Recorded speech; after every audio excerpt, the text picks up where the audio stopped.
Hello, my fellow knights and warriors. This is my first playthrough of Sherwood game. Sherwood is a kinda introductory game for Norman Saga series that comes with three set of rules. Well, in fact two, but the third one is also available. The first one is a very basic set of rules, 1 page long, that you can play it with your 6-7 years old kid if you like. A second set is a basic set of the game, still pretty easy and enjoyable. It is, I would say, not very high when it comes to complexity, as you will see in this play and another place. And finally, there is third level that you can play with rules from any game of the Norman Saga. So if you have Giscard, DIE, or any other game, you can use these rules here as well. But here today I'm going to play with regular rules from Sherwood game. This game was pretty important for me because this was my kinda introduction for the entire family of Cry Havoc games, and that's where I started my adventure. So I would like to share it with you. This game is pretty cool, easy and enjoyable. This is not a very complex war game with a lot of rules, tables, etc., but rather a game that you play to have fun rather than to perform a complicated maneuvers, check for realism at all cost and something like this. No, nothing like this. This is more to have fun with your characters, because the thing that I really like in this game is the fact that it has this unique one-man counters. So every counter in this game is actually a one unique character with his or her own graphics, which makes the game very nice looking. And I'm going to start with this first scenario, which is called Cheeky Alan Dale. Because, as you probably guessed, this game is based upon Robin Hood lore, based upon various sources. Some things are taken from Ivanhoe by Walter Scott, some from classic Robin Hood movies with Errol Flynn, and like this. And as for this scenario, it starts with Alan Dale, our local bards, sitting in the tavern and singing some merry tunes, probably not very nice when it comes to Sheriff of Nottingham. And Sheriff actually heard about this thing and wants to get rid of this annoying little bard, and he sends his 4 men to capture him and throw him into prison in his castle. But of course, local peasants are not happy that their bard is going to be taken away. So they are quite eager to actually help him to get out of this nasty situation. And this is the scenario. And now, as for setup, Alan and the barmaid Mildred are set up in the tavern. Match, who is a blacksmith, is set up in his forge. And 4 peasants, Simon, Sibold, Isaac, and Friar Tuck, are set up anywhere on the board, but not inside the building, nor on the hexes that are adjacent to the buildings. Finally, we have 4 sheriff men that are about to enter from any edge of the board, save to edge 1. They have to enter from the single from one edge. So you cannot, for example, enter 2 from one from this direction and 2 from this direction. No, they have to enter together. And to win this battle, Alan has to actually survive. This means that he cannot end adjacent to Alan, and if they are adjacent to Alan and not adjacent to any other villages, Alan is considered to be captured. There is also one more important rule. No one wants to die for Alan. Of course, these people are willing to help Alan, but it's not like they are going to risk their lives for him. So if any of villagers is wounded, he's actually running away and his counter is removed. So normally in this game and any other game of Cry Havoc family, each character has, let's say, 2 levels of life. when he's in his full health and when he is wounded. But in this scenario, when he is wounded, he is removed from the board and gets out. Okay, so that's how the situation is. And like I said, this is a pretty basic scenario. It is meant to be played in 12 turns, but according to my own experience, I played this scenario both solo and with some other people, because this game is very friendly when it comes to the online play.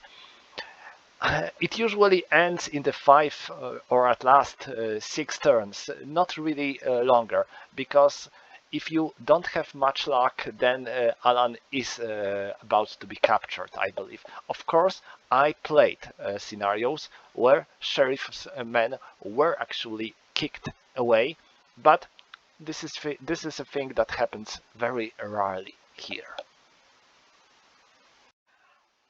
Alright, so I am going to enter from edge 4. And now 1, 2, 3, 4, 5, 6. I am moving up the stairs, and this is 2 movement points, so it's 6, 7, and 8. So that's how Martin moves. Next, Walker. 1, 2, 3, 4, 5, 6, 7, 8. Oh, no, here. Now, Gibbo.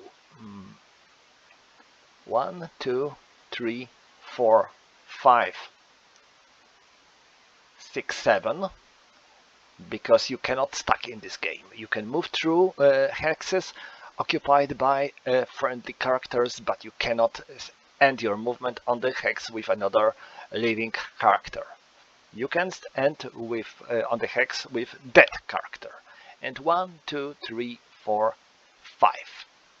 So that's my movement. I am not attacking anyone.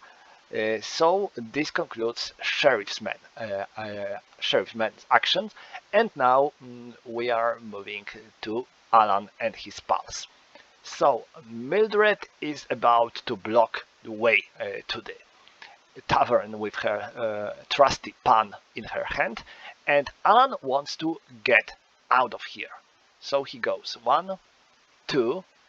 He spends 4 movement points to jump out of the window, but to jump out he needs to make a roll to see if he won't be wounded. Because of that, we need to make a roll, and if it is 1, 7, he's fine, 8 or 9 he's stunned, and 10 he is wounded. So let's make a roll, and this is 8. Oh, so he's stunned.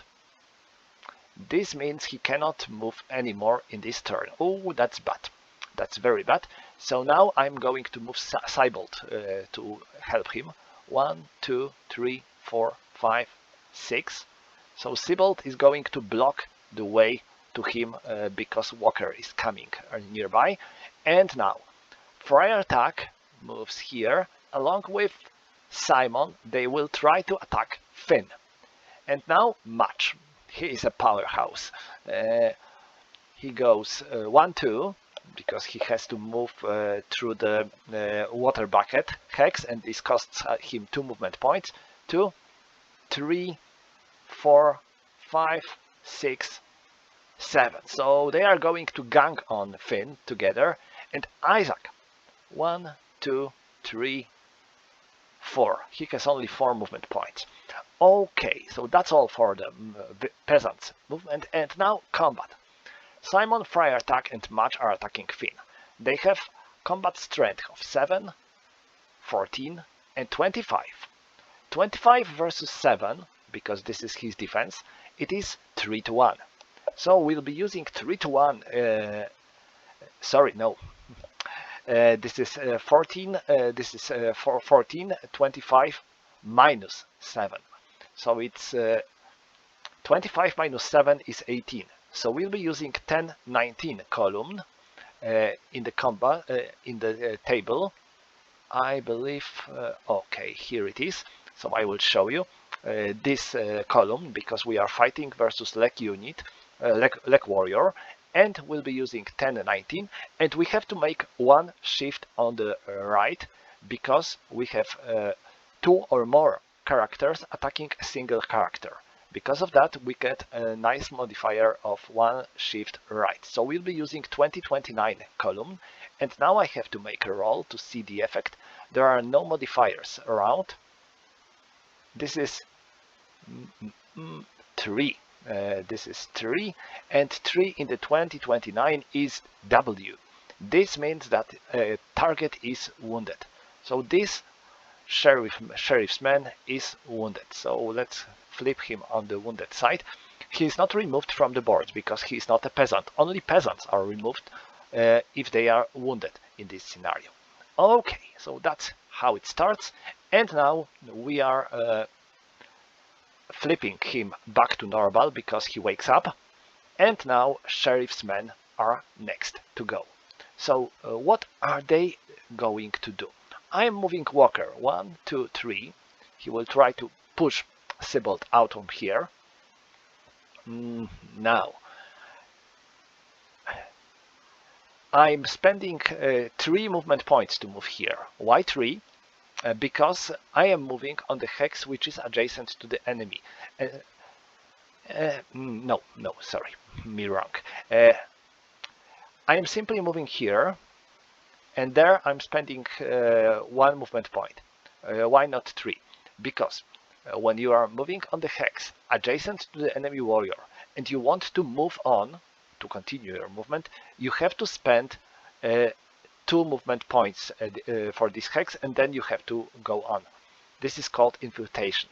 But if you are going to stop on the hex adjacent to the enemy warrior, you don't have to pay any other movement points. And next, Martin wants to jump out of this platform and to attack Simon from behind. So he needs to make a roll to see if he fell nicely. So, oh my god, I rolled 10. So he falls and he is wounded. My god, that's very bad. Okay, so he is wounded. And that's all for the sheriff man action. And now let's go to combat. So Gibbo, Finn and Martin are attacking Simon. They have 5, 15, 20. 20 versus 5 is 15. So there will be a 9-10 column again, and +1 because we have 3 versus 1. So this is 3 versus 1. Let us go again. So it was 10-19, and we are moving to 20-29. Let's make a roll, and this is 7. 7, this is R1.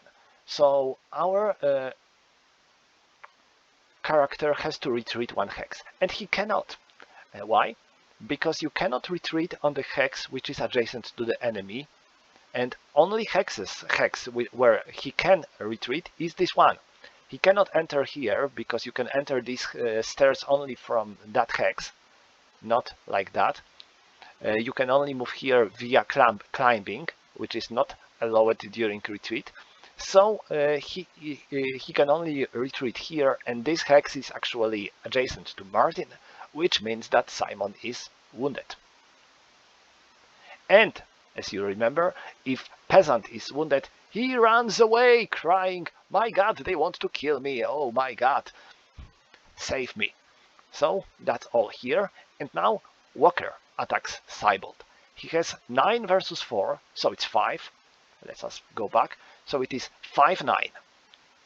Let's make a roll. This is 1. Oh, that was a lucky roll. He manages to wound Sybold. And because of that, Sybold is wounded. And he also runs away screaming, "My god, save me. I'm bleeding." Alright, so that's all for the turn 1. Oh, that's very bad for peasants. They already lost 2 of their men wounded by this nasty man of sheriff, but also notice that 2 sheriff's men are also wounded. So we will see how it works. We are going to the turn 2. Normally there is also a missile fire phase, but in this scenario we don't have any missile owned characters, so we'll be skipping missile fire phase. And now this is the time for Alan and his pals. So Alan is first to go. He moves 1, 2, 3, 4, 5, 6, 7, 8, like that. Isaac, 1, 2, 3, and 4. He will try to slow down Walker a bit. Now Mildred, holding her pan, you can see that she's not very good in combat. Well, you don't expect much from the barmaid.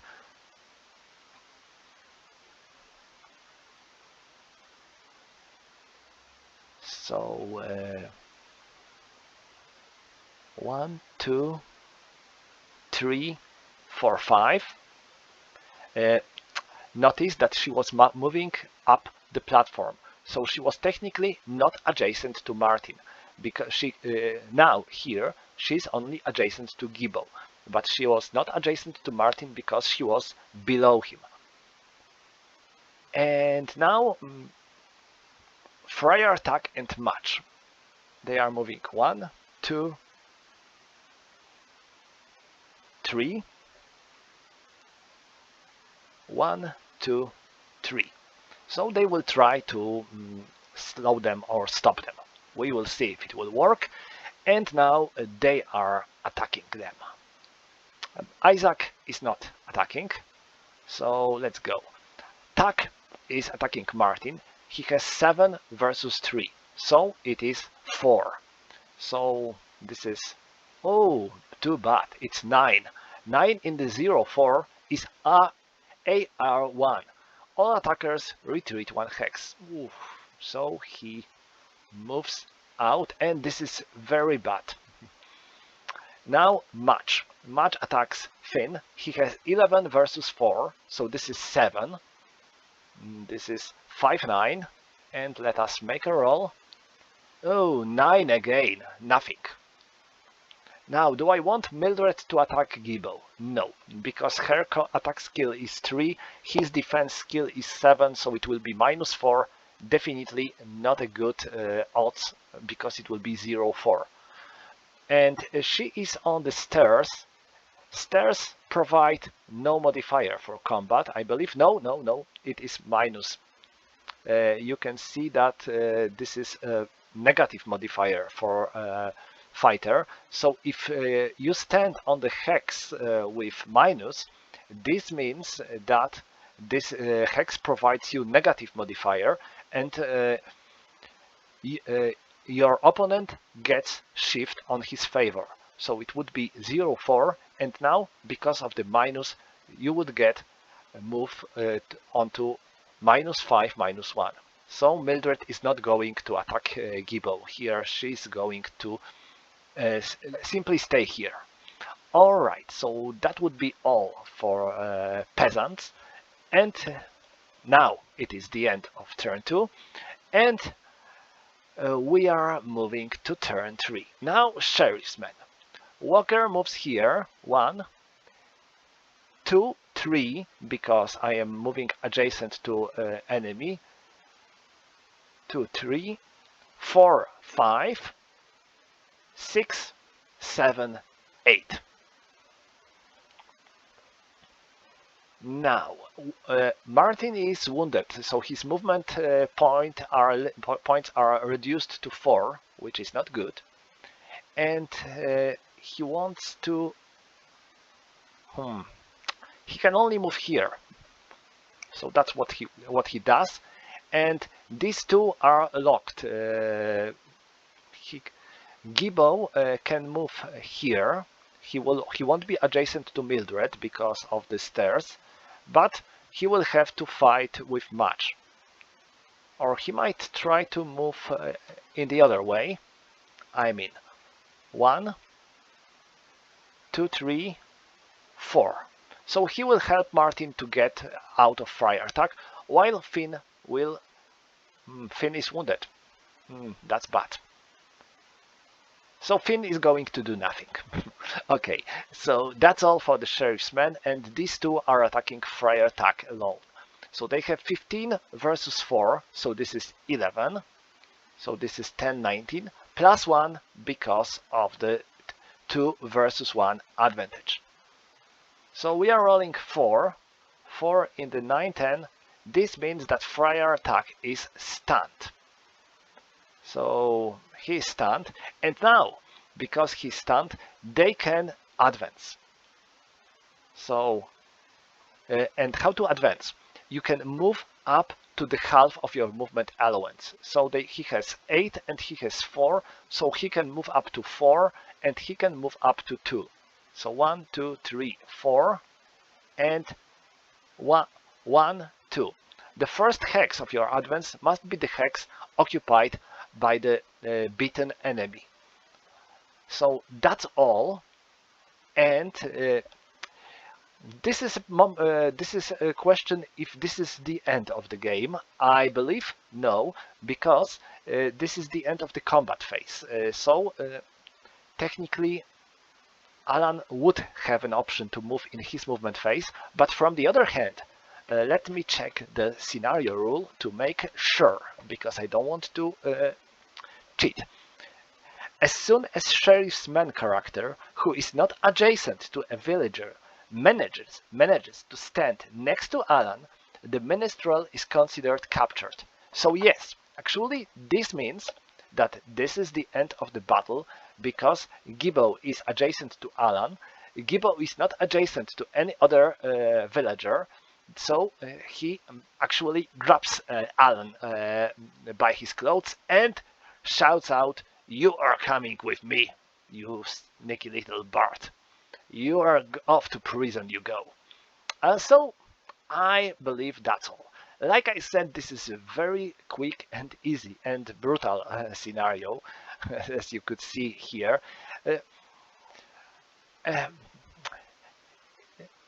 Judging on my own plays, in the about 17 or 18% of the plays, Alan is captured.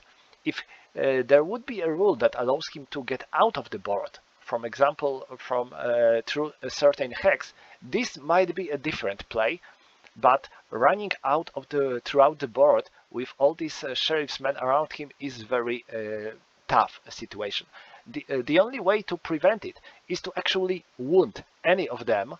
As you could see, I managed to wound 2 of them, which is pretty good. And if they are wounded, they have only 4 movement points, so it is very hard for them to capture Alan, who is quite a fast guy. But all in all, that's pretty hard. It is not a one-sided scenario. It is possible to win. I played the battles where Alan was able to get out of this trouble, but Sheriff's men are definitely on the favorable position here. So that's all for this play. I will return to this game because, like I said, I really like this game. I find this game easy to play, quick and enjoyable. I played it many times and played very often with people online, with a vassal, mostly because most of the scenarios of this game are pretty quick to play. Rules are very easy and easy to understand and to explain. So most of the scenarios of this game takes no more than, let me say, half an hour, at last 2 hours to play. So you can play it with with 2 hours at max. This is also a very cool thing because many wargames take a lot of hours to finish, even some smaller scenarios. Here, this is not a big deal. So that's all, and see you again, my fellow knights and warriors. I will surely return to this game soon.